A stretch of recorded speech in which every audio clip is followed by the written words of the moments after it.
Welcome to Antriksh Talks, Brands and Stories. We have started an interesting segment where we talk to inspiring business leaders from Maharashtra, and today we have a very special guest with us.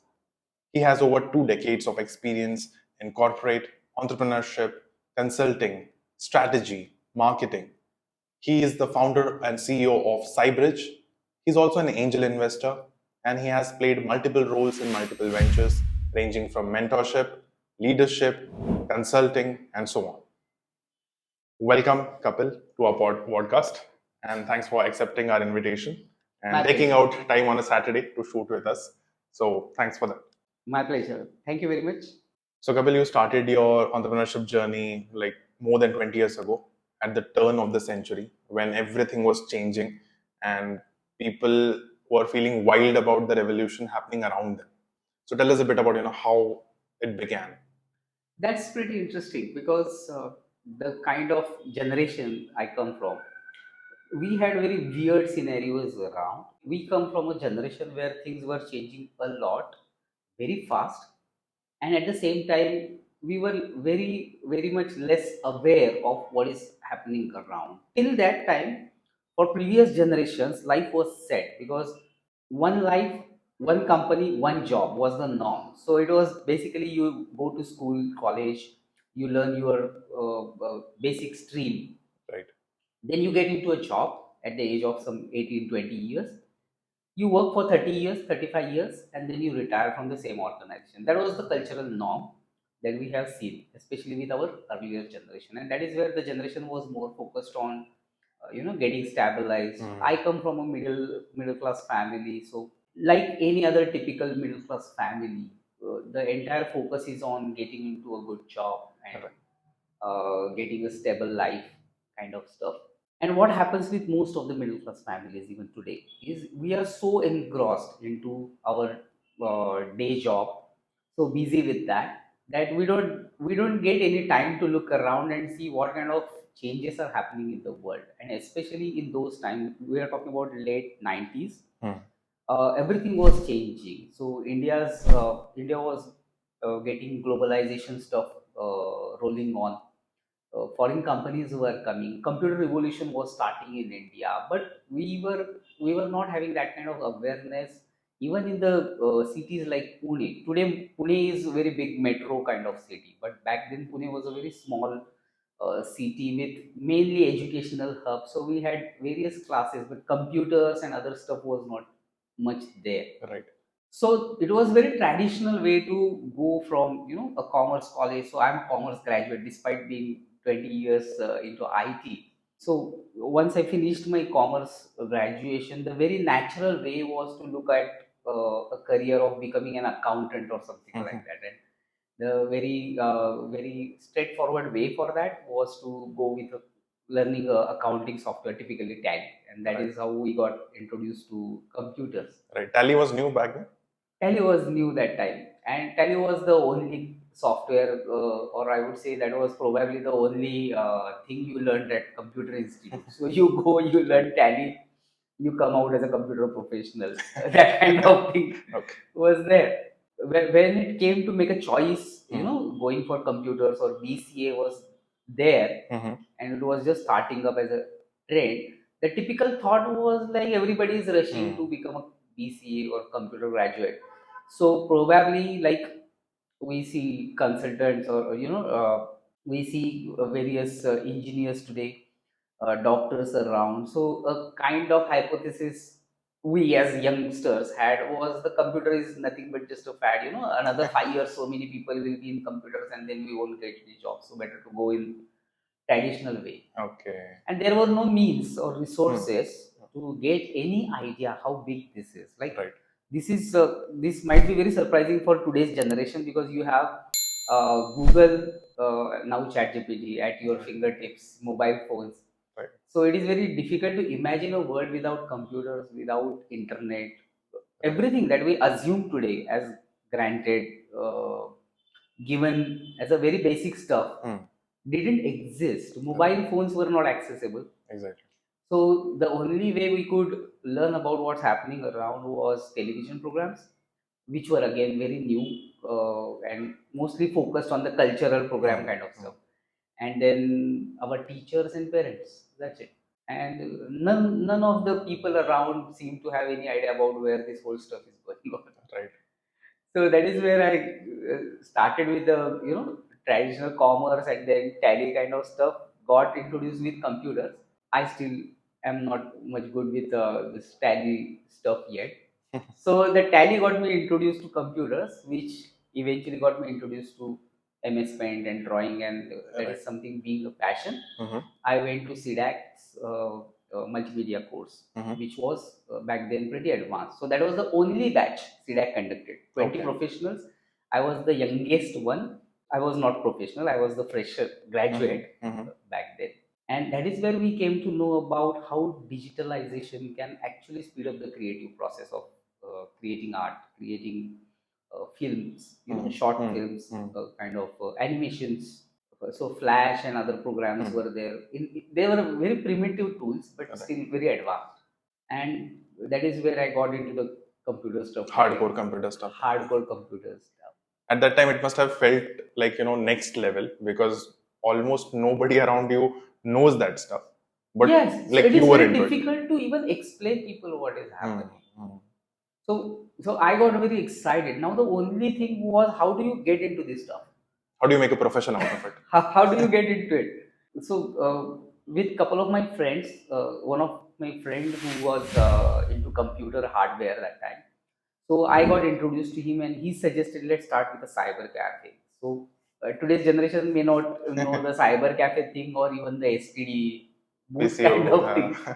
So cyber cafes were typically kind of gaming zones where you could go and pay for using internet. Right. So that is how we started. Okay. Let's start with the Cyber cafe. And pretty strange today if you look back. I guess that is the entrepreneurial spirit, or that is the entrepreneurial thing is about, that separates entrepreneurs from rest of the crowd. That you are completely unaware of what is going to be in front of you. Right. You are probably jumping into something which is absolutely new to you, but you are somehow determined that I'll learn, I'll see how to navigate through this, and I will win. Right. So that is how I got into the cyber cafe stuff. And I used to sit outside doing the billing and other stuff, and people used to come and sit on the computers, and that is where I started asking the clients what they were doing. In the cyber cafe, what they were doing actually with internet. And my clients introduced me, the visitors who were coming, very generous people. They started introducing me. This is how you do email. This is how you search. And Google was not there yet. Right. So Yahoo was the very basic default line for every page. And that is where I got started getting ideas about what this internet stuff is. This is the place where I started exploring how internet is bringing all the information. I could see that. Right. And like you said, back then people had no idea where this is going or how big this can be. And when we talked about that, so I created a very small website. So that was a self-taught stuff. So I started editing, going into the page source of the websites and seeing what happens if I delete this code, if this line, that line. Kind of stuff. And started learning about the websites, how they are designed, and the coding bit, the backend coding part of it, HTML basically. HTML. I would still be very uncomfortable calling it coding. The HTML editing HTML, basically. But the beauty of the time is when I launched a very small, a free hosted website back then, and there was a ready module called as a guest book where you could put comments. Okay. A friend of mine, that website was live till last few years. I think you can still go back on the Wayback Machine or something and look at the website. Very funny. A very dear friend of mine put a comment over there, that owner of this company says that one day there will be internet in every house, and I don't believe it. Like that kind of stuff was there. When I talked about that one day this stuff will be there, internet, today you are paying 60 rupees an hour. Right. just to navigate internet. One day technology will go far beyond. People will have internet at their home.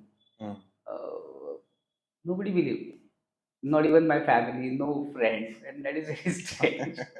Now you just can't imagine, living without it. Now internet has become a default. Like Right. it is a given. It's a given. And how did you start Cybridge? Like, because what Cybridge does is kind of very advanced right from its origins. Because back then, Cybridge started with a vision which was unknown to many, Yeah. and it was something innovative back then.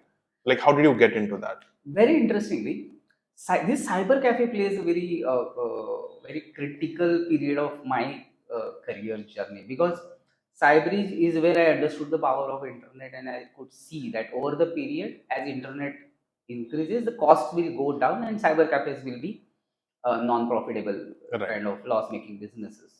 So I started working on what next can be done. So I started with learning web designing and all that stuff, and decided to get into website designing. That better to be in this. Right. Back then we didn't have words like pivoting and all that, so it was all Just gut go with the based, flow. go and with the gut- flow yeah, stuff. And also Cyber Cafe was the place where I met another friend of mine, one of my customers who became a good friend of mine, with whom I started learning about the future and all. He got an opportunity to go to Japan, and we kept in connection after a few years after this. And when he came back, we decided to join hands together, and we hired a part-time designer, website designer, at his home. So a pretty scrappy startup kind of start. That is how we got started. So even before Cybridge, I started with earlier venture, and this is where I got a lot of experience dealing with international clients, because then we were only focused onto Japanese market. So typically the solutions that we started with website designing and stuff, and realized that okay, there is more to that. And we were blessed in a sense that because we were dealing with a country like Japan, which was technologically too advanced, Right. the client would tell us what needs to be done next. So So in that terms was of, early 2000s. yeah, so it was 2004, 5 Right. kind of stuff. That is the era. If I say it today, it might feel like not a big job or not a big deal for many of us. Right. But back then, WordPress was not there. Back then, social media was not there. Back then, we didn't had any Facebook or Orkut, nothing. Nothing. Most of the SaaS based solutions that we see today, that were non-existent. Online was what much incorporated, especially in the everyday company life. So online software wasn't a concept back then. Exactly. That was the time when we built blogs for enthusiast clubs in Japan. We built e-magazines for the Japanese clients. We built in-house systems. Like one especially very interesting use case we had back then was a very famous company in Japan. They had a setup of 6 people who used to attend all the trade exhibitions. Okay. Across the globe. So their only job was to go globally, attending the trade exhibitions and trade fairs. The challenge was when you go to an event and capture all the moments and everything, all that thing has to go back to their production team, and then they would create a souvenir kind of stuff out of it, Right. which can be distributed later. And this company is into printing. So they wanted to demonstrate that we are the leaders of printing, printing technology. So we built a system where these 6 people, when they went to trade exhibitions, global exhibitions, they would capture all the moments, photographs, everything. They would just simply upload it, and the backend team would immediately Print it out. receive it and then do the entire processing. And on the last day of the exhibition, they would actually send via air the entire printed material so that they can distribute in the last day. Oh. Which was like a big impact. You are Exactly. ending the event and then you are just distributing the events, photographs, and everything in printed format to everybody. Right. So those kind of systems were there. Then these kind of softwares, which were actually business related softwares. Right. So that kind of development, we got a lot of opportunity to And that is where I learned a lot of things about project management, hiring people, because when you are a first generation entrepreneur, you have no guidance. You don't know where to go, what to do, and Right. you learn everything with trial and error. Mentoring is a word that we use today, which was again non-existent. Because if the field is new and you're the first time entrepreneur, then there is absolutely nobody to guide you. Exactly, and it's not just about the field; it is also about the culture part of it. In Hmm. India, if you see, mentoring culture has not been there. Even today, we are seeing a lot of mentoring because the IT software startup ecosystem. Right. Had there been no IT startup ecosystem, I don't think that there would be much mentoring happening around. Exactly. Like typically in India, the typical culture we have, thanks to our education system working hard for last over 200 years on this, the typical culture we have in India is I will sit and listen to whoever is talking. Right. So we don't have anything like where we go Hmm. ask questions, we have interactions. So even in industrial cases, if you see, there are so many eminent authorities, so many people who have done very big international scale businesses. But even in that case, they go to various occasions or these kind of special events. They speak about hour and 2 hours, and everybody listens, and that's it. So Right. you don't get one-on-one interactions. Mhm. You don't get opportunities to talk to people and ask the actual practical questions you have. Right. So mentoring has not been much in light back then. Mhm. So no mentors, no family background for business. No, not much information available around how to start a business and anything. On top of that, a completely new field like software, Mhm. and then you have people. Fortunately, I had great friends, a very good school where I got a lot of opportunity for stage performances, Mhm. team activities and all. So that helped to get more people with me. Like Right. very funny that I was what about 24, 25 that time, a 24, 25-year kid interviewing people from very big companies. I won't be able to name today, but the project managers and that sort of people from the top 5 brands of today's IT services companies, and interviewing them was like a different experience Right. altogether. Right. But that was a huge learning on Mhm. scaling up, Mhm. building and scaling up the team. So most of my learnings happened there, dealing with international clients, managing people, hiring people, a lot of things, a lot of entrepreneurship. And that was just, I think, the beginning of the entrepreneurship. Not the not fad particularly. I think that came much later, but that was the beginning of many legendary companies being built in India parallelly. And I think it Exactly, was the first time journey for so many people, and nobody had any idea about what's going on in that part of our country as well. exactly, and so many people at the same time trying to get into IT jobs. Right. Like I remember when we had our first advertisement job recruitment post out for software test engineers. We had our small office at my uh, parents' place in DSK, like on Sinhagad Road. So that time, DSK and Sinhagad Road was like kind of a jungle kind of, Outskirts of Pune. very much outskirt. So it was very difficult. People used to ask why you are going so, Hmm. remote location. How are you going to hire people? How clients will come? So we were pretty sure that even if we put a recruitment request, Nobody will come. very few people will come. And I remember about 3 days, we had people not just lined up, but sitting on the stairs for 2 hours, 3 hours, waiting for their turn of interview. Okay.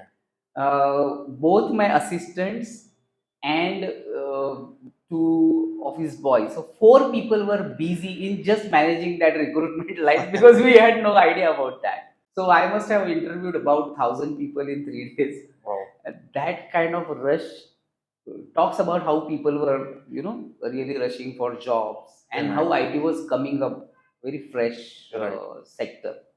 Right. So very different days than what we see today. So if you talk about the IT sector, the beginnings back there in India and today's time, like what would be your analysis? Like, is it completely changed or is it more or less the same? completely changed. Again, it goes into three steps or three transformations or segments, I would say. One is where there was very early rush, where big companies knew what is happening, and everybody was more towards outsourcing and resource hiring, kind of body shops, kind of meals. Right. Basically, what most of these big brands are doing. Then there is second segment where most of my generation people became successful, made a lot of money, is either you build solutions for the customers, Right. or you simply go into the talent solution kind of stuff, which all these Other top big companies are doing, companies right. are doing. So Right. basically, what you are doing here is you are approaching other companies in other countries and you are offering them cheap labor. So in pretty straightforward words. So that is where most of the people are comfortable. There is Correct. nothing wrong and right about the business models. It is a need. But But this segment of outsourced business or business process outsourcing is something.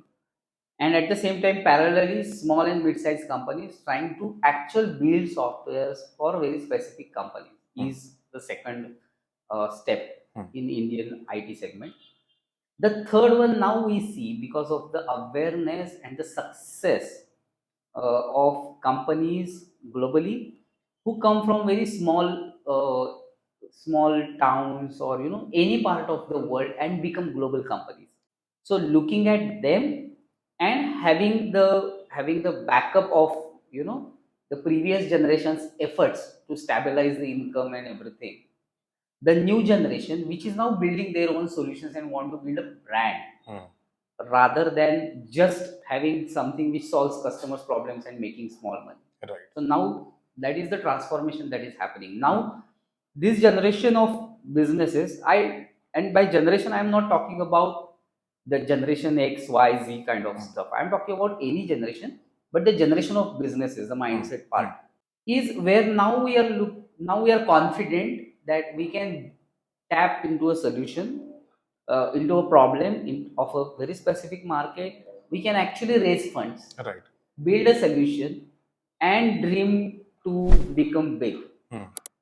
Now, unicorn is something that is seen as a very standardized dream. Right. In India, it has become a common thing now. Yeah, 2021 India has seen 100 unicorns in a year. Like 52 weeks, 100 unicorns. That is two companies with $1 billion valuation every week. Every week. So that is where people are now really courageous about taking up the entirely new model. So I would say now we are in the Silicon Valley mindset Exactly. in India. Right. And that is how the whole stuff is changing. Right. And do you see this bubble bursting, or would it take off even in a much more greater manner? I don't see it as a bubble, because bubble is when you have a inflated value of something, like for AI, for example. Right. So last 6 months we have seen crazy movements in AI. Yeah. After ChatGPT came, every fund, every angel investor, everybody wants to put money into AI. AI startup. Right. I have some of my friends building great, foundation level technologies.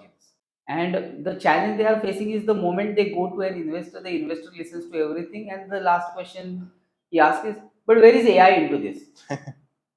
And he tries to explain that this is a fundamental technology. It doesn't require AI, and they are like, "Okay, you are not using AI into this. No, then we don't want to, bet on your solution." That is what you call as bubble. Right. Bubble. Yes. So, but for the entrepreneurship mindset, what I'm seeing is it is mindset shift. Thanks to people, a lot of last generation working in US especially, coming back to India, and the parents becoming more aware as they work. Then again, exposure of people to the IT solutions, a lot of success stories coming up, and of course the television shows which are creating a lot of awareness about startups and pitching and everything. Right. So this is a mind shift that is happening now. So I don't see it reducing anymore. What I see is, definitely it will reach at a peak. People will try to do something that they don't understand, but eventually it all balances down, and out. Market Trend. always corrects itself. Correct. And the generation itself will understand how to move forward. Right. It is far better that the current generation or new generation understands the whole game early in their stages and practice more and more, so that by the time they reach their youth period, they are at par with the mindset and creativity and other stuff which is there in the global companies. And as an entrepreneur, the challenges that you faced at the beginning and now, like the current stage.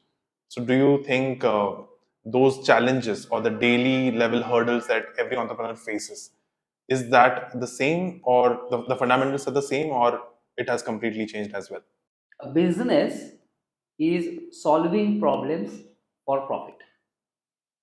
So it's a forward definition that solving problems for profit. So first part, solving problems, talk about the mindset, the culture, uh, and mainly marketing. Whereas the second part, for profit, talks more about the finance and management part of it, business management part of it. So the fundamental skill or the mindset in entrepreneurship is always about problem solving. So that is not going to change across the world. It hasn't changed for last 10,000 years. It will not change for next 10,000 years. So that will remain the same. There won't be any changes. The trends, the demand of skill set will change for sure. But you have to have the understanding of problem solving. That is the very basic skill set. Second thing is agility. You have to be flexible. You cannot hold on something. What worked yesterday might not work tomorrow. And that is the constant struggle of entrepreneurship. Right. That you have to learn something new, apply it, see the results. Then after a while, you start realizing that it is not efficient enough. You have to unlearn and again adopt to the new thing. Right. So that is another thing that will not go out of fashion. I would say anyways. So that will remain the same. Right. The scenarios are changing definitely. For at least for this generation, I'm seeing that capital availability is easier. Banks are becoming, even financial institutions, when we talk to them, we are seeing their mindset is changing a lot. If you have a look around the startup events happening, you will see a lot of financial institutes sponsoring them. Like yesterday we had a meetup and we had another, so that was sponsored by one of the very prominent bank, and we had a participant who seems to be a marketing manager of a competing bank. Okay. And she came to get the flavor of the ecosystem and everything, because now banks are focusing on what they can do for startups. Right. Now banks are more inclined towards financing the startups, helping them with a lot of facilities like zero balance accounts, this, that. Right. So that shift is definitely happening. The only thing is getting the generations or getting the entrepreneurs mindset out from the traditional, use your savings, take up personal loan stuff, Right. kind of limitations, to being open to new things. Right. And adopting the mindset that failures are lessons. This change is something that is still yet to happen, and I think that will happen over the period. But otherwise, entrepreneurship remains same. Right. Challenges remain same. Only the scale is changing now. Now, instead of thinking of a small problem, we are thinking of a global problem whenever we are trying to solve. Right. That change is happening for sure. True. And your definition of a business, like a pretty much straightforward and impressive definition, which is solving problems for a profit. So that was the first line that you said at your masterclass for lead generation, where we met. And that is probably the first line I talk. I say it to everybody when I get introduced. Okay. And that sticks with the listener every time. Yes, because that is, if I had to explain about entrepreneurship, if I had to at all share my knowledge and wisdom and everything in one line, that would be the line I would say. And as new brands keep coming in the market, they need to be aware that they are again now at the turn of this decade, because now things will change, as you said, from disruption to more focused, right? So they need to understand that that is going to impact their entrepreneurial journey as well, how the business would go around. So from that angle, like what would you advise to new aspiring entrepreneurs or people who want to start their own ventures? For the new generation, we are seeing a lot of opportunities are emerging now. Like you rightly pointed out, again days are changing. So 20 years ago there was computer, internet, a completely new wave, and the previous generations were not having any grasp of how they can guide their kids. So in our generation, many were not fortunate enough to know the power of internet, computers, and they left behind Right. even today, struggling with their lives. Now the same challenge is there with AI and advanced technologies, where we don't know what will happen next. Nobody can predict the future, and that is where many parents that I talk to are worried Hmm. about what kind of career options their kids can choose, because now no segment, no educational stream is safe. Hmm. Nothing will be spared by AI for sure. And the only question is, how do you prepare for it? So, when you cannot predict the future, the only way to move forward with confidence is to work on the basic principles, basic skill set. And this is Hmm. what parents' duty to do, because kids won't be able to understand this by themselves. So, parents have to take up this job, teachers have to take up this job, the leaders have to take this job, even for their own team members, that all we can start preparing ourselves and their mind, our mindsets, is how to navigate through uncertainty, Right. how to unlearn and relearn, how to keep our biases aside and look at the things with the new possibilities that are there. One of my favorite motivational quotes that I always looked upon, and that is what we always believe in entrepreneurship at Cybridge even, is the best way to predict the future is to create by yourself. So instead of waiting for somebody else to navigate the future, it is far better that you join the force. Right. You build your own future. The world will be the way you want it to be. Hmm. So what we can do for the next generation, and what we can do for ourselves to prepare for this very much unpredictable times, is learn the basic skills of problem solving, learn the resilience, understand that, but like it is more on the philosophical side, but truth of life is we have to understand that it is the journey that matters. Because over the period, whatever you start today, 10 years down the line, you might not be with that company, you might not be working on that product, you might not be working in that industry itself. We have seen, our generation has seen so many shifts Hmm. from one industry to another industry to something entirely different as a job role. So what you are doing right now, what you are building right now, will not be there after 10 years or 20 years. What still will be there is you will be still there after Hmm. 20 years. And at that time, what matters is the entire, how you enjoyed that journey. Right. Were you complete, did you spend all these 2 decades into worrying about future, or did you spend the 2 decades being very excited about creating the future? Hmm. Now, whether that future was a future for yourself, only for your company, was that limited to a very small group around you, or whether it impacted the whole world, that is a different thing, and that is more towards chance, destiny, Right. and so many other things. Exactly. But the only way we can prepare ourselves for the future is by preparing on the core skill sets: problem Exactly. solving, resilience, navigating through uncertainty, and accepting that this is the way. We have to set aside the traditional thinking about success and failures, because success and failures both has one thing very common, that they are not constant. Hmm.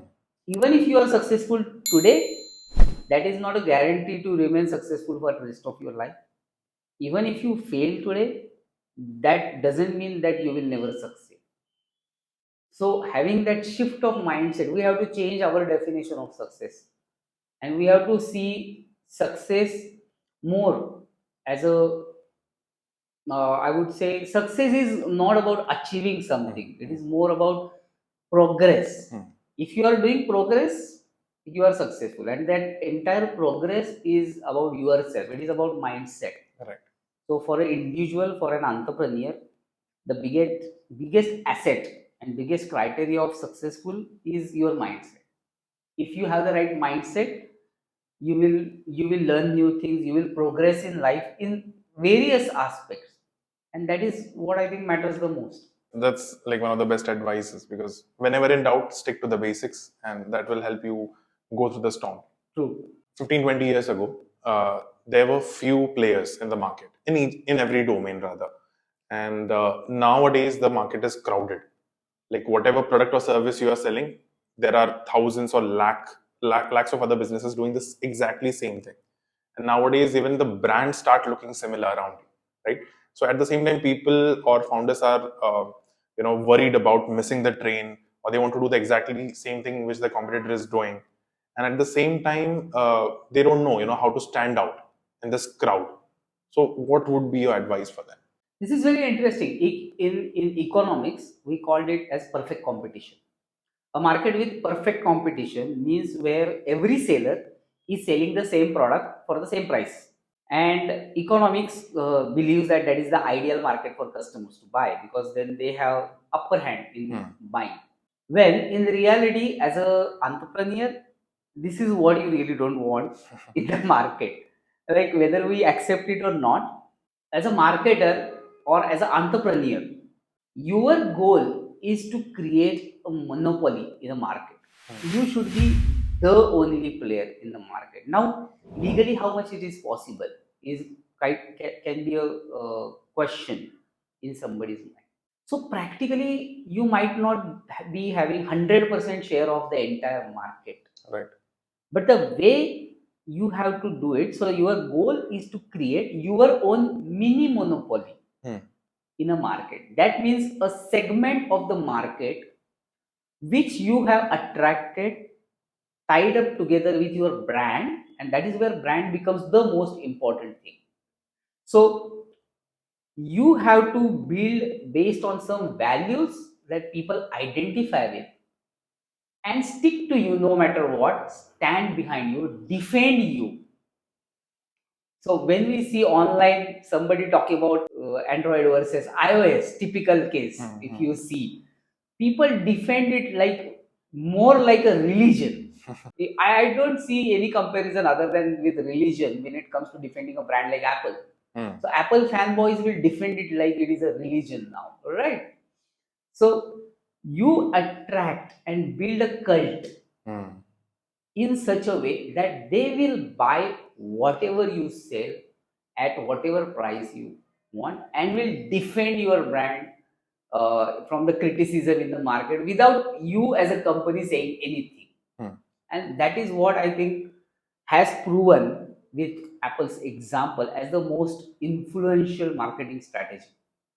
I remember there is a video of Steve Jobs when he returned to Apple in its worst crashing days, when they had only 90 days cash flow left, and the miraculous bounce back Apple had.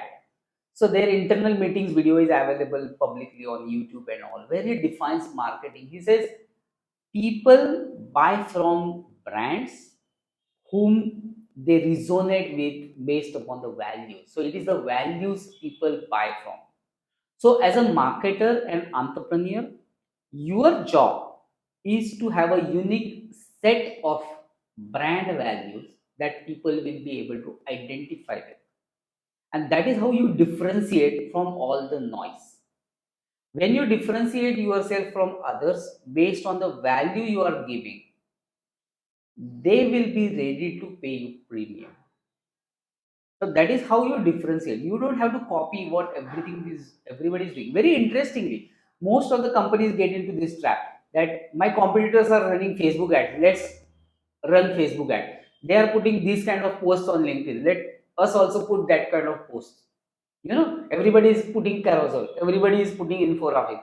Everybody is posting, team photographs. Everybody is talking about employee of the month kind of post. Let us also do that kind of. but you don't know whether that is working or not. Right. Correct? That might be the worst marketing strategy your competitor had. So next quarter, your competitor will realize this doesn't work, they will shut it off. But by that time, you will have wasted your marketing effort.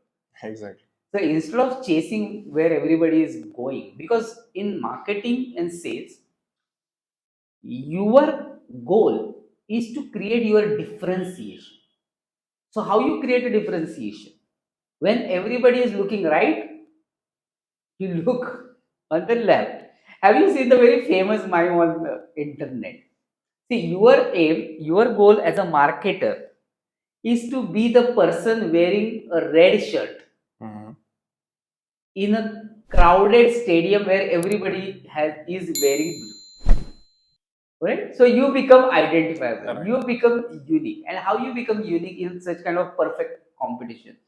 As a, for example, in your case, you're a branding agency. There are so many other companies who are into marketing and branding and Correct. everything, and everybody talks about the same thing. Exactly. Correct? Everybody talks about same thing. So how do you differentiate? The very first thing you will start differentiating it is with the purpose. Why we are into this.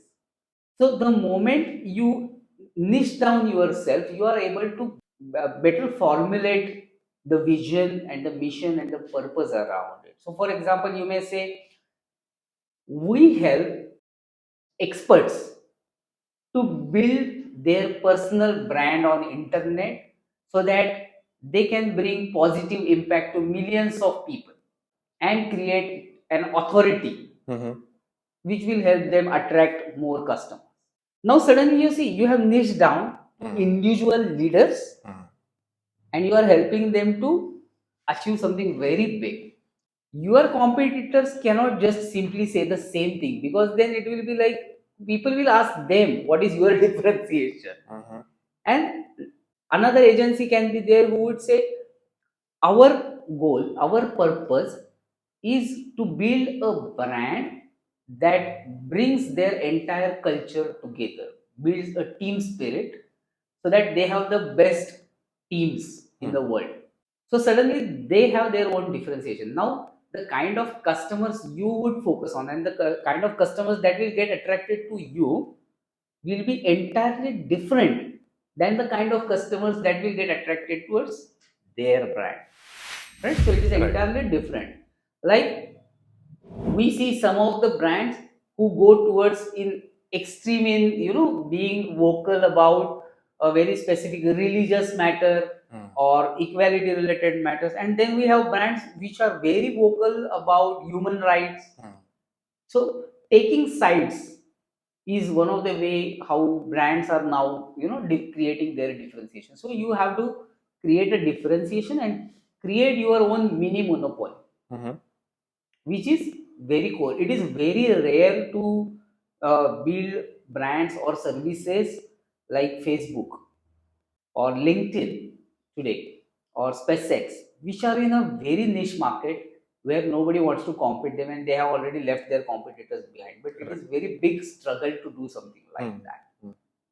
But to create your own mini monopoly in a market where there can be multiple players is quite possible. You can have 5, 10, 100 competitors in the market, and each of them still can get a share of the market based on their own monopoly. The monopoly can be, your base can be based on whom you are targeting or what stage they are at. So even in this case, some agencies might be focusing on budding entrepreneurs Mm-hmm. to help them build their brand so that they can win, they can have more influence on hiring teams and Mm. building team Mm. culture, etc. And some agency might decide to go with very recognized reputed people to help them build, magnify their brand. Like Correct. your agency might say, we only want to work with billionaires, Mm. right? Or we only want to work with entrepreneurs with who have achieved $500 million worth and want to be in the unicorn club now. Mm-hmm. So we are helping them to scale their impact so that they can reach to their that level of impact and positioning. Mm. Mm. So that differentiation is very important. That differentiation is the key to stand out from the entire crowd, and that is what you have to do. You have to identify your own voice, Exactly. brand voice. Brand voice. Probably, I think you are the better people to advise on how somebody can do that. And that is where I believe branding becomes the most important activity. Right. Branding, I have seen companies often ignore branding as a low priority activity. They think that once they get a lot of customers and a lot of money in their bank, that is where they will start thinking of branding, because perception of branding is like typically having the name on the t-shirt and Right. other artifacts on your laptops and everything, and Exactly. people think that is That is what brand about. But in fact, it starts from the day you start your business, or Exactly. rather, way before that. Before that. Yeah. So it is day zero, I would say. Right. It is day zero where you start with your personal brand, the kind of leader you want to be, the kind of company you want to build, because that is going to attract the people to work with you who believe in those principles. See, if you are a growth minded entrepreneur, like in my case, I am more focused towards building something that is having a massive scale. Now, if I am working with people who don't want to work with such kind of product or such kind of company, because that is lot of work when you are working on a scalable company, massive scalable company. Exactly. So the game of a startup which is building kind of solution which can impact millions of people, versus a startup working on an enterprise software where selling it is to only corporates kind of stuff, versus just business with a very mediocre kind of satisfactory goals of probably making $1 million revenue, that's it, and I get good money, house, car, that's it. The kind of people that will get attracted towards that kind of stability. So there is a risk factor in building a scalable business startup, and there is stability on other hand when you are working in traditional business. So you will be attracting the talent based on the brand that you are putting, what kind of company you are building. Then based on leadership, there are few people who are kind of alpha male kind of people dominating, and there are people who like to work for them. Like if you are a leader who is very dominating, they would like to talk, like charismatic, dominating, then they want to work with you. And then there is a set of people who would like to work with a very humble entrepreneur who is like, who doesn't care about titles, positions and everything, and more focused on to work on the customer solutions. And then there is third type of leaders who are more like friendly and very much at the same level of the team member. So it feels more like a college team, college friends working together kind of stuff. So depending on how you are building that projection of your values and brand, you will attract that kind of people. Exactly. And with these people, you will attract only that kind of customers. So the clients you will have is again based on the kind of brand you build. True. So that is why building your brand from day zero is the first thing. Even in marketing, the same thing. Like no matter at what stage the company is, when I talk to clients, we start with the same thing. Start, what is your purpose? What kind of clients you want to attract? And that is where they start realizing, oh, so this is something that was supposed to be done first. Right. That is where what went wrong, and that is where they fall in the trap of just copying what everybody is doing, because nobody is having a clue of what they are doing. Exactly. So differentiation is the key. Branding, Right. how you brand yourself, how you brand your company is the way you can stay and lead in this noisy market. Right. I personally would have loved to, take this conversation for another maybe a couple of hours, because the kind of insights that you brought in today's conversation, it just felt like learning on a whole new level.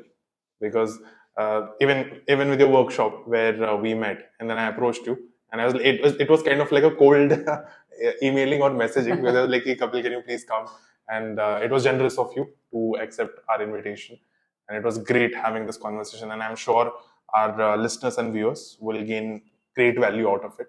And I look forward to hosting you again sometime in the Thank you very near much. I future. am very much thankful to Antriksh for this opportunity of taking my voice to more people, and I would be really happy to get your feedback or feedback from your listeners, how much helpful this was for them.